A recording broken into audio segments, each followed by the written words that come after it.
What is going on, everybody? Welcome back to Sideline Summit. I'm Antonio Perez, joined as always by Danny Code, DC UPenn's finest, Chris Coacher, CB Coacher Boy.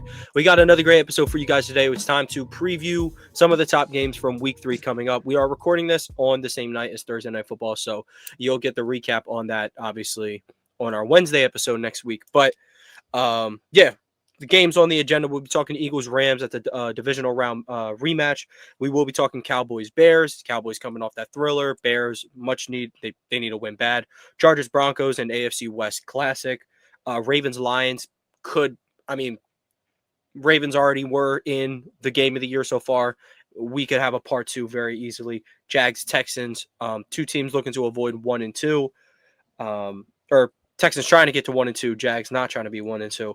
Steelers, Patriots. Danny will be at that game in the flesh, so we got to talk about it. And if we have time, we might pop off for another more. But, of course, leave a like, subscribe to the channel. Audio listeners, leave a like, 5-star review, anything to push the algorithm. Let's get right into it. So let's start with the Eagles-Rams game. That is a divisional round matchup. The Eagles obviously beat them in the playoffs last year. They also, I think Danny said on the last episode, their last 15 games? 9-0. The Eagles are 18-0 in games that Hurts has started to finish in the last 18 games, and the Rams are in the last 11 games outside of the Rams are 9-0 outside of the 2 week games that they lost playing the Eagles. So both teams are essentially undefeated when not playing each other. Well, the Eagles are undefeated regardless. It's all a matter of if Uno is in. But let's talk about this one. So these are two 2-0 teams. The Rams have the expectation they are an NFC elite. You could debate the best quarterback in the NFC. The Eagles have a very strong case for that as well. And so do the Commanders, but that's neither here nor there. But the Rams, they got a little bit more offensive firepower this time around instead of just Puka, Buddy Ball. We also have Devontae Adams. Those two, him and Stafford, have been absolutely locked in, and it's something that does scare me. Again, I talked about this last episode. The concept of Adoree Jackson having to guard Devontae Adams is not fun. So that's something to worry about. But I want to get this started with Danny. My question for you is which team could use 3-0 more? Who needs to be 3-0 at the end of this game more? Los Angeles Rams or Philadelphia Eagles? It's the Philadelphia Eagles. And I'm going to tell you why. It's the schedule that they have in front of them and the health of their team right now says, Eagles, you're healthy. You don't have any injuries. You need to go win this game. You can say the Rams, Stafford has a back injury or whatever. They're banged up a little bit. Outside of that, they might be healthy. But the reality is, I think the Rams know that they have a chokehold in this division. Because, look, you're going to have to be competitive in the NFC West when you got the Cardinals and you got the 49ers and even the Seahawks. That's a division that could send potentially 4 teams to the playoffs. And the reality is, the Philadelphia Eagles, if they want to assume their dominance and assume their stature in the NFL, go prove it. People are questioning you. People are questioning tush push. I think 3-0 means so much more for the Eagles. Yeah. I would disagree on this one. I think the Rams could use 3-0. One mental thing. To be the champs, you got to beat the champs. They haven't beaten the Eagles in their last 2 attempts. And here's the thing with the Eagles. Let's say they lose this one. They're 2-1. Even if they were to drop the next week to the Bucs, worst case scenario, drop the next one to the Broncos, and they're 2-3. They're looking at Giants, Vikings, Giants. Those are 3 easy bounce back games, in my opinion. They do have a pretty rough schedule, like all things considered. This is also a team, like you said, in the last 18 games that Jalen Hurts has started and finished, they're 18-0. So dropping one wouldn't necessarily be the end of the world. I think the champs would know how to bounce back. But I do see your vision on this one. Chris, my question for you on this one would be, the last two games that they played, Saquon has massacred this Rams team. Do you think the Rams go into this game with a little bit more focus on Saquon? Um, with the way the offense is this year, do you think they just kind of load up on that and then trust that the Eagles' passing attack will beat itself? How do you see the Rams trying to beat Philadelphia this time around? And before I answer the question, I do want to do something important. I was trying to give you the wink so you could remember to mention someone. When you said Rams offense, you forgot one player. I mean, true. He applies pressure. He makes a defense be honest. No, I would have said Tutu Atwell first, only because I watched him on Netflix. But I will say this: I think the Rams do what every team has done towards the Eagles so far. You try to take away Saquon as best you can. I mean, because at the end of the day, no matter what you think about Jalen Hurts or what he can do as a quarterback pushing the ball downfield, it's still terrifying to have to deal with A.J. Brown and Smitty. Like, that's still terrifying to do. But I feel like you'd rather do that than deal with Saquon running the ball 25 times and catching 6-7 passes. That's just too much. So I think you have to take one away. 6-7. I did that on accident, fake on purpose. But yeah, I think that's too much. I think dealing with Saquon is when Saquon gets loose, then there's no stopping the Eagles. Like, you may be able to stop the passing game. I mean, you may be able to let the passing game kill itself. I think that's what you said. But if Saquon gets going, it's pretty much over with, because then they can just literally play chew clock, like you said last week, for 8 minutes every time they get the ball and score. And then it's just what momentum do you have when you get the ball back anyway? So I think that's what it is. I think the first thing they should do is try to take away Saquon Barkley. I think that's the way that people have almost beat the Eagles so far. I mean, even though they didn't lose any of the two games yet, they were close because I think Saquon didn't go off. And I think that's what you should do against this Eagles team. Like, for example, you send Tua Steph and you make everybody else beat you when Klay Thompson's out. That type of thing. Like, you figure it out some other way. You make everybody else on the court beat you. And then I think this bodes well for Jalen Hurts, because he can. When forgotten about, he can. He'll rush for 70 yards and he'll throw for 220, and you still lose. Yeah. So I think that's just what you should try to do. Is pick your poison, and I would definitely not pick Saquon Barkley. Yeah. And as talented as A.J. Brown, Devontae Smith is, you know how good a team is that those two guys aren't the best player on the offense, or at least not even the best skill position guy on the offense. It's pretty ridiculous. So you kind of got to stick to your guns and hope Jalen Hurts can't beat you with his arm, even though time and time again he has shown you he can definitely do that. So time will tell. To be a big matchup with the edge rushers. Jared Verse had a good game in the playoffs. Yeah, that is one of the best young studs off the edge in the entire NFL. So he will have his hands full, or Lane Johnson will have his hands full with that. Same with Mailata. Mailata specifically can struggle with a little bit of speed. So we'll see on that one. Let's move on to our next matchup here. We're going to swap going over to the AFC Chargers Broncos. We have a Broncos team who just seemingly is what was on one of the bigger upsets last week. They lost to Indianapolis and they got 29 points put up on their defense, which that's rare these days with that Broncos defense. You could argue is the best in the league. And the Chargers, they struggled to close it out, but they did eventually close out things with the Raiders. So Chargers are coming off 2 straight divisional wins. They're looking to make it 3. Being 3-0 in the division this early would be absolutely huge for their chances to win the AFC West, along with keeping your eye on what's going on with New York and Kansas City, because Kansas City goes 0-3 and the Chargers are 3-0. I can assume there's not enough ketchup that the Kansas City can put on their food to, find their way atop the West. But, Chris, I'll start with you on this one. What are you kind of expecting with this game? Again, the Chargers are red hot, 2-0, 2 straight division win. Broncos had a rough week 1. I mean, kind of didn't deal with a weak Tennessee team, and then they go out and just lose to the Colts. So you've struggled with 2 teams from the weakest division in the entire league. So, what are you expecting from this one? Keys to success, things like that. I think you're on mute. My fault. I'm expecting a close game. because I think the Broncos defense bounces back.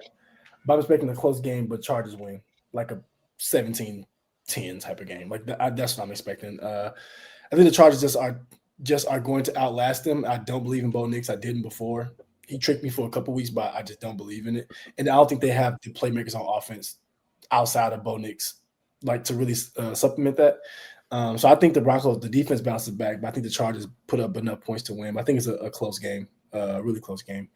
I think the Broncos are going to go back to who we might have thought they would have been with Bo Nix, like not necessarily ass, but like mid, like a right under making the playoffs, like the 18th best team, like like the 18th best, or like somewhere in that realm of not in the top where you're gonna make the playoffs. So I think they kind of just settle into that mid role, and I think this is kind of like the start of that, to where it's like, if they could have got more points out of the offense, they could have won because the defense bounces back. I can see one of those type of games, so that's kind of what I'm expecting. Yeah. And Danny, my question for you is, just to, even if you are picking the Chargers, whatever it may be, I'm going to ask you to play a little devil's advocate. Bo Nix has looked rough through 2 weeks. He's not looked like, even last year, you could kind of tell it was a lot of like free play, fake stuff, stuff that Sean Payton could really, make the game easy for him. But even through these 2 weeks, he hasn't looked great. What do you think the Broncos could do this week offensively to get back into, a groove, despite going up against the Chargers, who have one of the more sound defenses in the NFL, and like I tweeted out the other day, I think have arguably the best or second best safety in the entire league. Yeah, I do think they inherently lose this game, and I think the Bo Nix is slowly becoming Mac Jones. And my prediction is that he has this good rookie season, makes the playoffs, gets blown out in the playoffs, and then slumps off in the second year. I'm not a fan of Bo Nix. I'm not a fan of his decision making. He doesn't process the field really well. He looks really scrambled in his processing. He doesn't scroll from right to left. He kind of just like looks randomly. His eyes just doesn't know how to go from progression to progression. And if you look at every elite quarterback, they know how to go from left to right, or scan the field from right to left, whatever their reads are from read to read. So that's my problem with Bo Nix. It's not his arm talent. It's not, he doesn't extend plays. It's the fact that he doesn't make the reads in the right order ever. And they're going to struggle because that is an essential skill of a quarterback.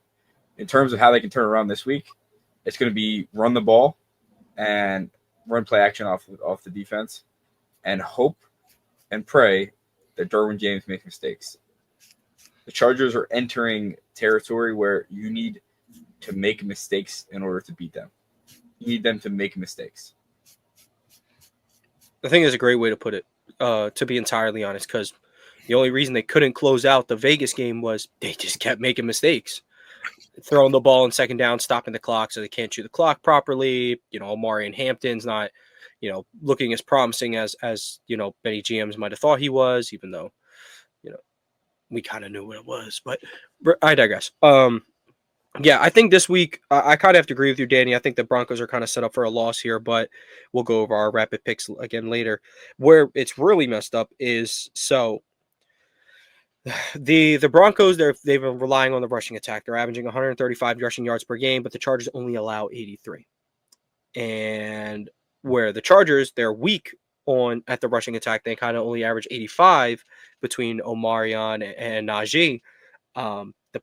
The Broncos are allowing 119 rushing yards per game. Now, granted, one of those was just a Jonathan Taylor masterclass, but I think another thing they're going to have to compensate for is Justin Herbert's legs, who through 2 weeks, he's been phenomenal running the ball. Just been absolutely fearless. And Daniel Jones chopped them up for 300 yards last week. I don't exactly know if I have the words to describe what I think Justin Herbert can do to them, especially with all the over-the-middle concept that they've drawn up with Keenan Allen and Ladd McConkey. And Quentin Johnson has been, to this point, a phenomenal field stretcher for this offense. So things really get open over that intermediate middle portion of the field. And Justin Herbert's never shied away from that part. There's not a single blade of grass he can't touch with the football. So, yeah, I think it's just going to be tough. I mean, when they're they made a living off getting to the quarterback and the secondary, holding things down, but it seemingly felt like ever since Riley Moss got sunned by T. Higgins last year. It just hasn't felt the same, at least in that secondary. So that I could see the Chargers going to 3-0, and then now we're talking about them as like, could they be, one of the AFC elites? Time will tell. Let's move to an AFC NFC matchup, or you know what? Let's save best for last on this one. Let's move to Cowboys Bears. Cowboys are 1-1. They won an absolute shootout with the Giants. That was absolutely electric. Brandon Aubrey is the best kicker in NFL history. The Bears are 0-2. They just got smoked by 31, and then they blew. And in their season opener, they blew a lead to a quarterback making his first start in the NFL. So, how much pressure? We'll start with Chris, Chicago kid. How much pressure do you think is on the Bears? I mean, we might be asking this every single week until they get a win. How much pressure is on this squad to not even get a win, have a good offensive day against what's clearly one of the worst defenses in the NFL? I think the pressure, I think is kind of who you're asking. If you're asking the Bears fan, the pressure's at 10. Because if Caleb Williams can't beat this defense the Cowboys have without so-and-so and so-and-so, he just won't ever do it. But if you're talking about anybody with the actual brain, I think the pressure is like mild. Only because I think you're expecting to see something out of the Caleb Johnson. I put it together. Caleb Wilson and Ben Johnson connection. I think you're expecting to see some wow stuff so far, and I don't think they've seen that to the extent that they thought. And mind you, this is only week 3. But I think that would be the only mild concern. So, like, if they go out there and put up 20, 28 and lose 31-28, I think people are still mad. But people with same brain should probably feel good about that because that means they played decent enough to put up 30 points. And I think that's kind of what you should look at now. I don't think wins should be the ultimate measure of this offensive success, only because it's year 1 for Ben over here, year 1 with Ben and Caleb, so I wouldn't overreact. But also, like, I understand wanting to see something. So I think the pressure is higher for Bears fans. They just expected Caleb Williams to be Patrick Mahomes week 2 of last year, and they haven't gotten that yet. But I think anybody with a brain, if they put up a decent game, I think you can start seeing. And it depends on how it happens. If it's Rome and DJ going off and not random swing past the DJ to DeAndre Swift, I'm so tired of that. So tired of that. But if that stops and it's actual offense moving the ball, you see Loveland getting involved. You see, Colson Loveland getting involved. You see Komet. You see the whole team get involved, and I think you have something to work with. So that's what I would say. Yeah. DeAndre Swift is not going to be starting running back on this team by the end of the year. And why is it Roshan Johnson? Why should he be the starting running back? Kyle Mungai. Roshan Johnson probably has some of the freshest legs of any running back prospect. And he split time with Bijan Robinson in the backfield. That's why I'm a fan. Split is generous. Yeah, he was there. He was. Yeah, Bijan, you need a breather real quick? No? I'm good. Okay. No, that's cool. Danny, I'm going to kind of flip the question on you. There's no questions about the Cowboys offense. We know what they're going to get into. Rushing attacks there, a good receiving duo, one of the 5 best receivers in the league, and one of the 10 best quarterbacks in the National Football League. Their defense, though, okay, we had a decent second half against Philly. We got lit up by Russell Wilson in the Big 2025. How important do you think it is for them to have a good game against a struggling offense just to get some momentum going on that side of the ball? Yeah, I think it's interesting. It's like the Cowboys need to sling it out in order to win games. I said this, like, their offense is good. It's put points up, but like you saw the second half against the Eagles. The Eagles made adjustments. The Cowboys couldn't really move the ball. The Giants, the opposite. The fourth quarter is one of the highest scoring quarters I've ever seen. And it's interesting. It's like this back half of the second game is where you like made your money. And this first game, you actually kept it close, but then couldn't do it, like pull away. So the Cowboys should be a decent team. I think their defense needs to find an identity. They got rid of Parsons, and then now one of their corners sucks. The other one's hurt. And they don't have really identity. I think defense having identities is what makes defensive feared. and this Cowboys defense has no identity. So until they find an identity, they won't be good. Yeah. I will say this. Week 1, the run defense was great. It looked good. It bottled up Saquon Barkley, the best that you can. And, you're going into this week, and the running back you're playing is DeAndre Swift. So I think they'll be in a good position to make their offense one-dimensional. Now, like you said, your one highly paid corner's hurt, and your one highly paid corner has looked awful in his man coverage reps. So time will tell on that one how he's going to perform against Rome, against DJ, and whatnot. So definitely excited for that game. Caleb, Dak was one of like the comparisons that like Caleb, Dak was an NFL comparison for Caleb that I really did like. Like I heard a couple people say that one, and I really did like that one.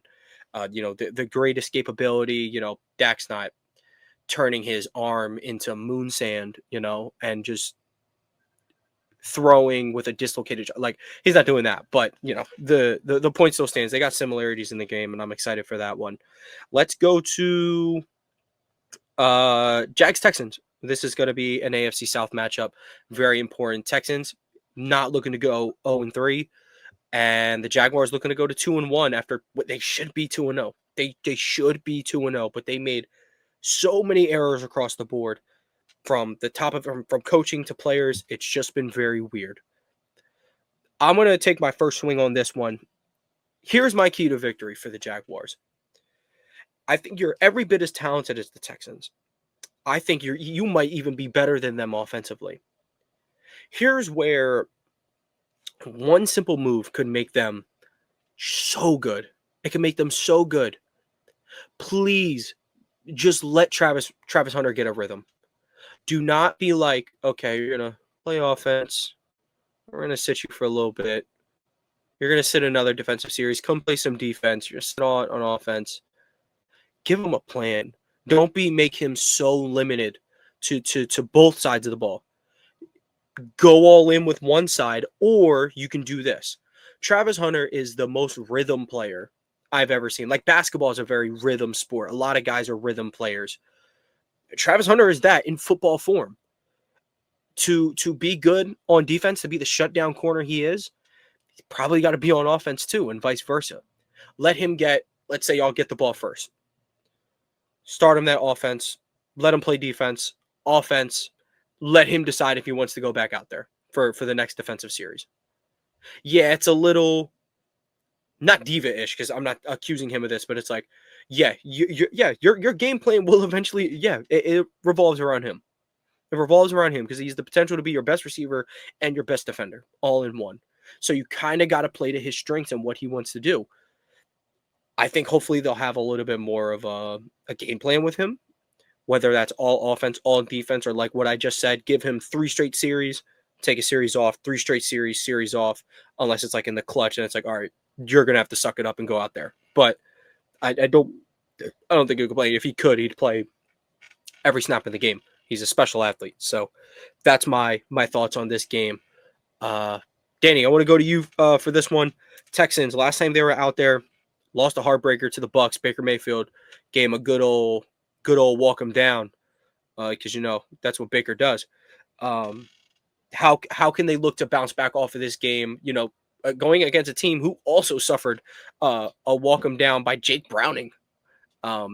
What goes into this? What goes into a Texans victory this week? Yeah, what goes into a Texans victory is playing good offense and having their offensive line show up. Their defense is going to show up. Can they manage the upfront? Can they manage the trenches? And they kind of did most of the time against the Bucs, which is surprising because the Bucs D-line's that good. But they didn't get worked, which is they've been getting worked for a while now, given their state of their offensive line. So the fact they just got to show up. Their offensive line needs to protect CJ Stroud. You need to be able to take deep shots to Nico. I think this team is suffering without having Tank Dell and Stephon Diggs greatly. I think the rookies are good, but I don't think they're making as big an impact as people thought they were going to make. And then Dalton Schultz is an average tight end. He's okay, but they're desperately missing a second elite option, and Dell's not going to be that until he comes back into probably next year at this point. Yeah. Yeah, you absolutely hit the nail on the head. I mean, Nico is one of those guys who can be wide receiver 1 any given year if he's healthy enough. But, still got to have guys around you that, at least help take the pressure off. And CJ Stroud isn't, blame free in all this, especially this year. His pocket awareness, I think the best way to describe it is just lazy. There were a couple times where against Tampa Bay specifically, he could have stepped up and let stuff rip. I know he's capable of doing it. I watch him do it a million times, but he's drifting. He's doing a lot of taking bad sacks, getting them out of field goal. One could point to him single-handedly for why this passing attack just isn't exactly what it should be. But Chris, gonna go to you to finish up this game. Who do you think has, like I said, one team just got walked down by Jake Browning. The other one just got walked down by Baker Mayfield. They're both coming off tough losses. Who needs to win more in this game? I think the Jaguars needed more. Coming off a walk down from the Jake Browning in the 2025th year of our Lord, that would hurt me. And I think on top of it too, it's the way it happened. Brian Thomas Jr. literally looked like me when I was playing football my freshman year of high school.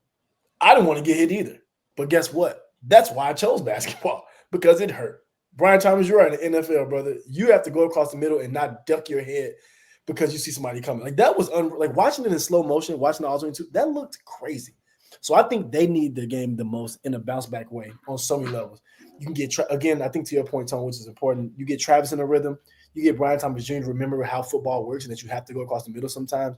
And you get Trevor Lawrence to be consistent with those passes, because some good passes Trevor Lawrence do, Brian Thomas just wouldn't catch them for whatever reason.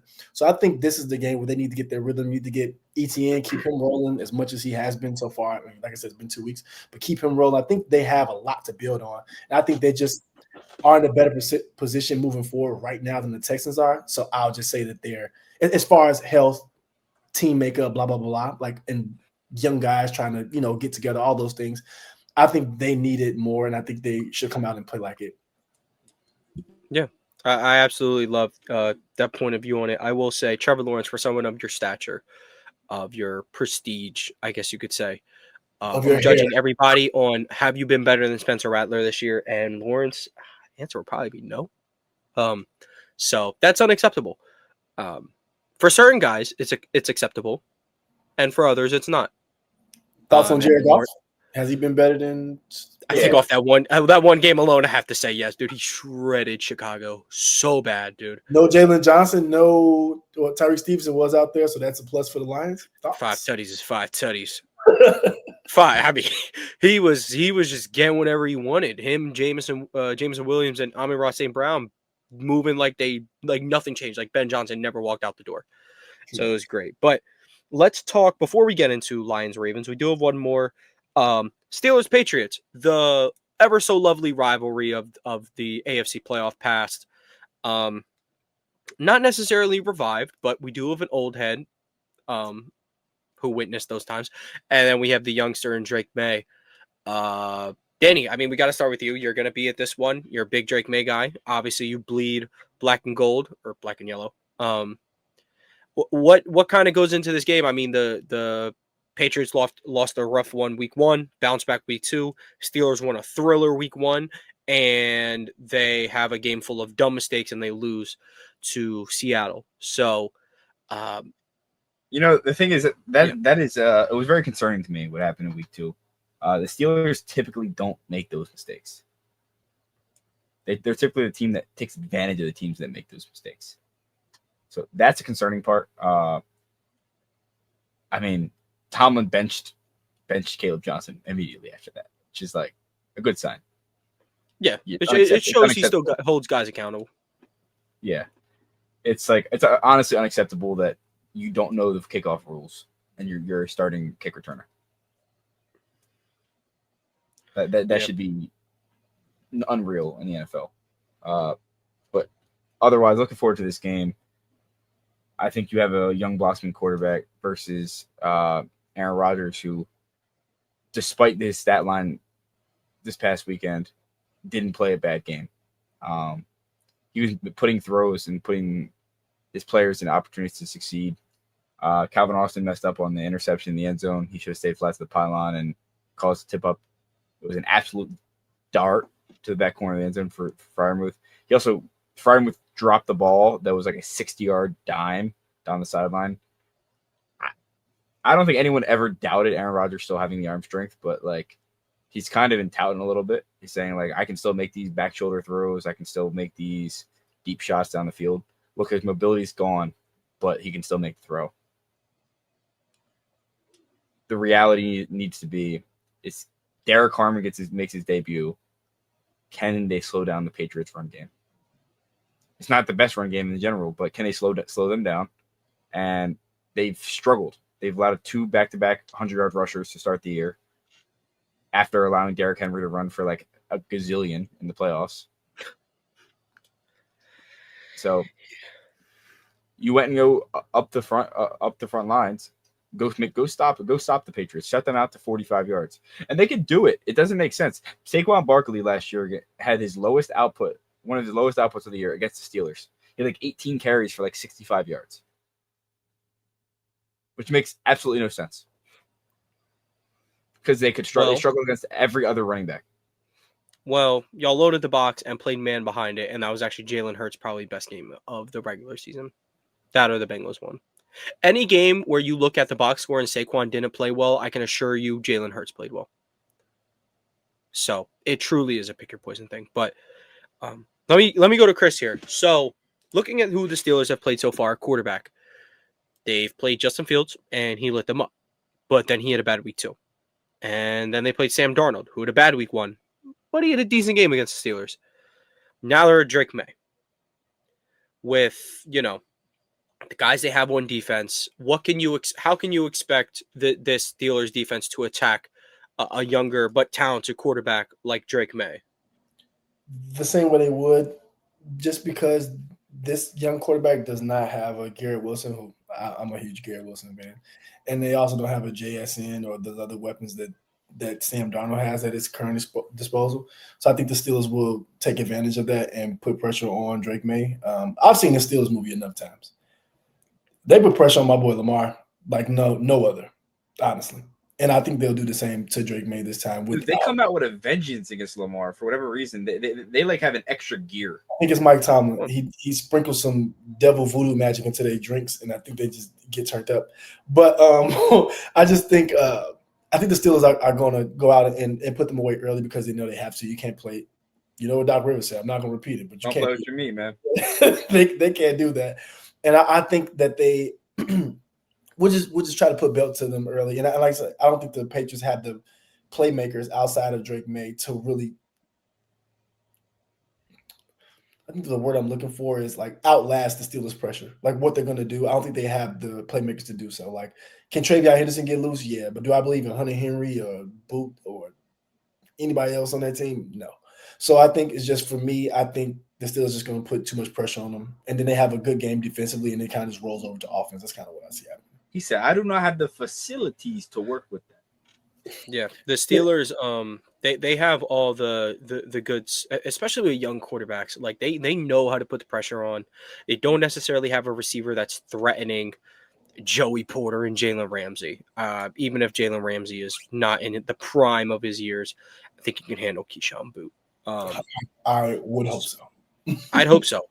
I am worried about the second level of that front seven, though. Patrick Queen, not good last week. Wilson, awful last week. What was horrible. There was the play where K9 took it to the crib and essentially clinched or sealed the game. Wilson just went under a pulling guard.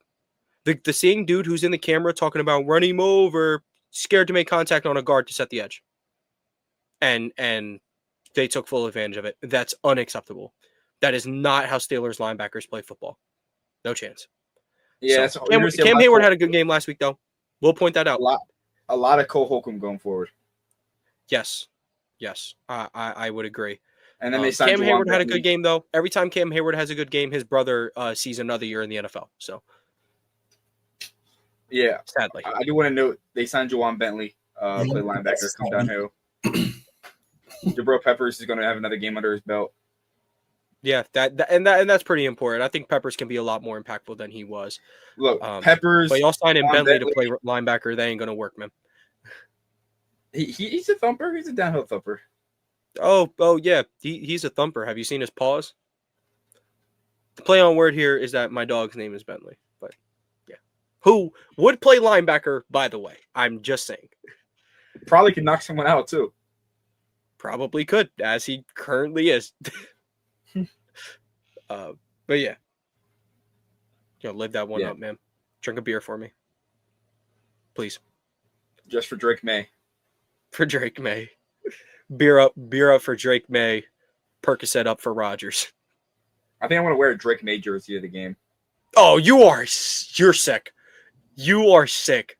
You're a bad person, dude. You were at Eagles Steelers rocking a Patrick Queen jersey. Not even wearing your Jalen Hurts jersey. I know Jalen Hurts is your favorite non-Steeler. That's nasty. That's nasty. Are you scared of Foxborough? Are you scared of those lovely people? No, I don't own a Drake May jersey, but if I were to buy one this weekend. Okay, here's what you do. You go in there with your, whatever Steelers jersey you have, and then do the Gilbert Arenas, the Drake May scores. Yeah, put the jersey on. Put the Drake May jersey on. Start celebrating.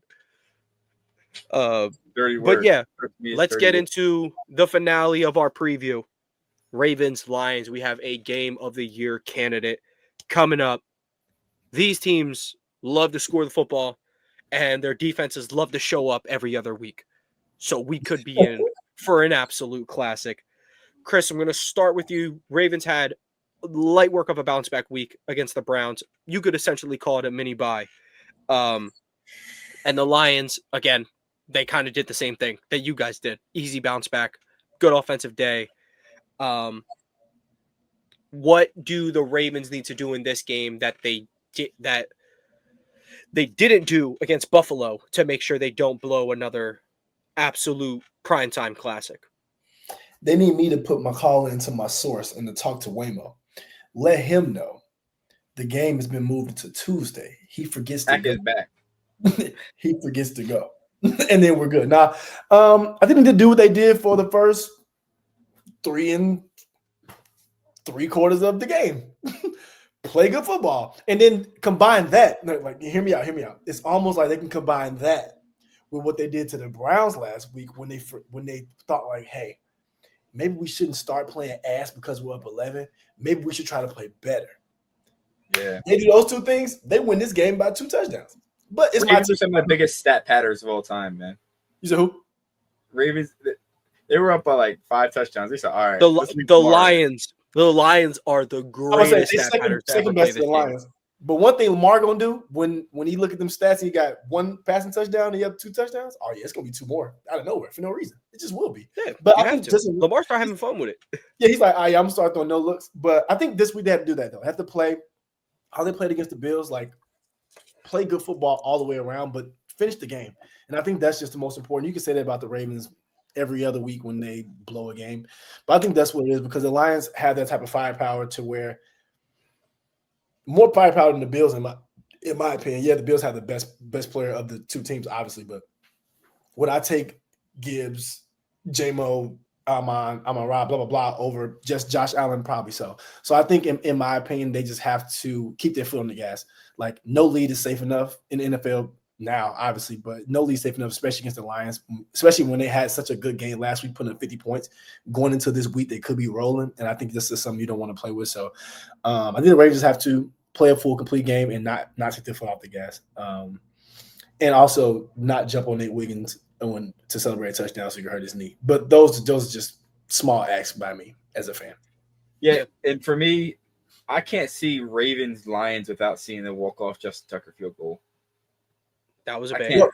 Get ready to learn Tyler Luke because that's what we'll be doing it instead. 38-38, Ravens win. Kicks bombs, respects women, doesn't have a jersey number that steals from a position player, Mm-mm. I'm a I fan. mean, he's 30. He's number I'm always 30. going to be a fan of a kicker like that. Is he 33 or 36? He I want to say he's 33. he's a number that nobody wants. So I think he's Trent going to Simmons be is a 32 now. Thanks a lot, loser. Excuse me. How do you feel about the GOAT Harold Fannin though on the Browns? He's like second in yards or something like that for rookies. He's diff. Very big. They said what happened to Njoku? Nah, it's a big Fannin now. Danny, let me go to you for this Lions question. So the Lions seemingly look like they see Ghost out there get destroyed by Green Bay on the road. They handle little brother Chicago at home. How important is it for Detroit to go into this game against an AFC elite, one of the NFL elites in the Baltimore Ravens? How important is it that they look at least competitive? Should be going for a win here, but how important is it that they at least, look like they belong? Lions need to win this game. They need it bad. The Lions haven't beat a good team since like the middle of the season last year, and that's the reality. They've been beating up on bad teams, and they've been playing competitive football. And there are a few losses. You look to the Packers. You look to it. I hate a team that's just like, oh, we're better than you. We're gonna run the score up. So they win 50-20, but then they can't be competitive in a game with the Packers. The Packers are supposed to be your division rival, and you can't even be competitive with them. I do see your point. I'm not anti running the score up because at the end of the day, they are playing human beings out there. There are people who get paid millions of dollars to not let them do that, so they can do something about it. However, I see what you mean from a mentality standpoint. It's like, oh, y'all just got punched in your throat, and now you want to go punch on little brother. Come do that to me. Come do that to someone who's bigger than you. So I get what you mean for sure. I think it means Yeah, the most to them. I'm And like excited for this one. I'm so stoked for this game. one of these two teams is going to be 1-2, and we're going to have to crawl out of a tight division race. Yeah, and I could even argue that the Lions are also contenders for that 1 seed, but like, know how loaded. I don't know who's more important. Like, they can't afford that second loss in terms of trying to get the 1 seed down the road. I want to say Baltimore because they already lost to a team that's going to be competing for that. At the same time, the Lions, like the Eagles, ain't going to give up no easy ones, and the Rams ain't going to give up no easy ones. So I'm super excited. It is time for us to do some rapid fire picks, though. Are you guys ready? Let's do it. All right. This one will kind of look fake, but we already gave our picks. We all did pick the Bills. I do want to mention Danny did win last week, I believe. I think he won last week. He is in the lead so far. He is 13-3. We did not predict week 1, so we're starting from week 2. Danny 13-3. Chris went 12-4. I went 11-5. All of us hit on our locks last week. Those were layups. I picked the Cowboys to win. That was scary. The Chris picked the Ravens to win. That was easy. And Danny also picked the Cowboys. I did change it on the Instagram though. And then none of us hit on our hot takes. That was brutal. Okay. Let's start with these rapid fire picks. Packers, Browns. I have Packers. Give me the Packers. Packers, yeah. Colts, Titans. I have the Colts, but this could be a little Cam Ward breakout. I'm just saying. I had the Colts in definitive fashion.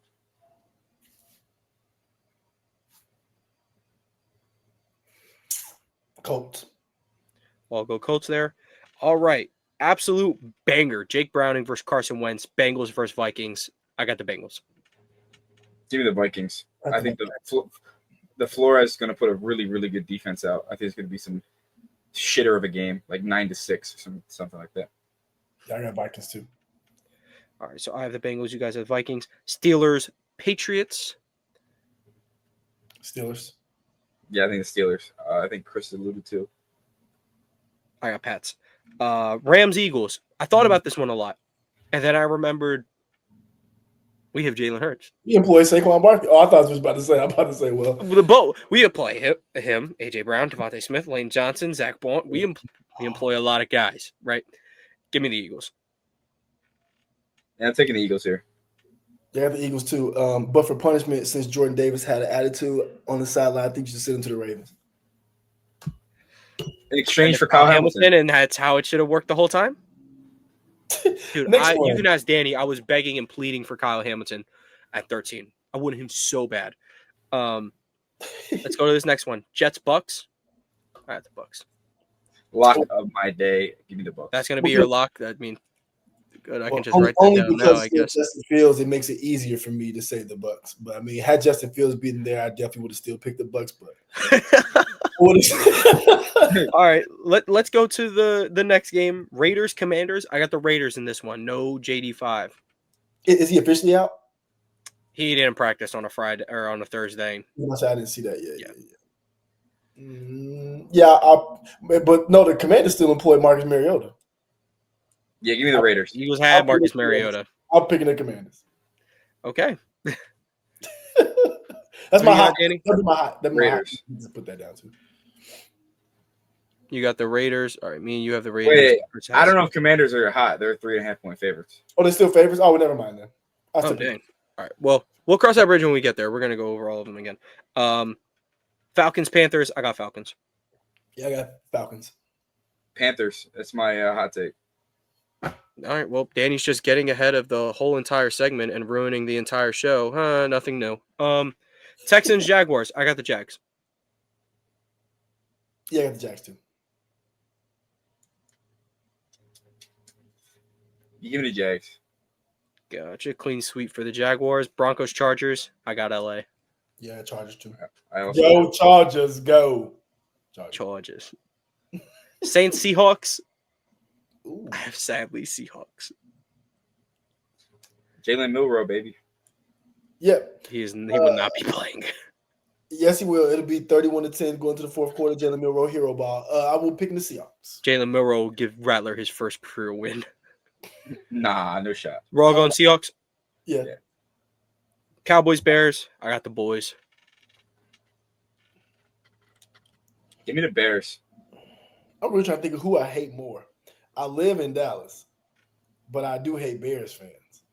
But if Dallas wins, whatever restaurant you go to, they'll probably give you good service. No, they won't. They'll actually just be like, well, those damn Cowboys should have been one. So you know what? The Bears win. And I do think the Bears win. I'm surprised I'm outgunned on this pick, but hey, we will see. Cardinals, Niners. I got San Fran. I got the Cardinals. Purdy has a shot to play this week, so that's why I'm going with them. I got K1 and company. Yeah, I got K1 as well. Gotcha. Chiefs, Giants. I got the Chiefs. Yeah, this could also be another lock. Chiefs are going to win this game. Well, I guess I might have to spoil the party, but not on this pick because the Chiefs going to win too. Bro, you're going to tell me Chiefs Giant is Sunday Night Football. But we have it's a Chiefs bar in Dallas too. It's a Chiefs bar in Dallas. It's called Kingdom. It's kind of fire low key. I wear our Ravens jersey in there often. That's fire. And last, but of course not least, Lions, Ravens. Give me the Ratbirds. Flock. Nah, that's Ratbirds for sure. I said, don't you do it. Don't you spoil my day. You already did it earlier. Don't you do it. It's the Ratbirds. I'm choosing these Ratbirds on Monday night. Unfortunately. La Marvelous, La 8 Ball, La Great Ball, whatever you want to call him. Best quarterback, best player in the NFL. I don't like how you're saying this. There's too much grinning going on over there. I'm getting nervous. Let's move on to our bold picks and lockets. Since Danny wanted to go ahead, he is the Panthers beating the Falcons as his hot take, and then or as his bold pick, and then his lock it of the week is Bucks over Jets. Chris, you had the next best record last week, so you get to pick your hot and lock next. The Bears are underdogs, right? So I can choose them as my. They are. Yeah, should be. Yeah, I choose the Bears as my hot. as your bold pick of the week. Yeah, The Bears are 1-point underdogs at home. Sorry, yeah, Bears are my Yeah. bold pick of the week. And then, what's the correct verbiage for the other one? We just call it Lockets, like Tyler Okay. Lockets.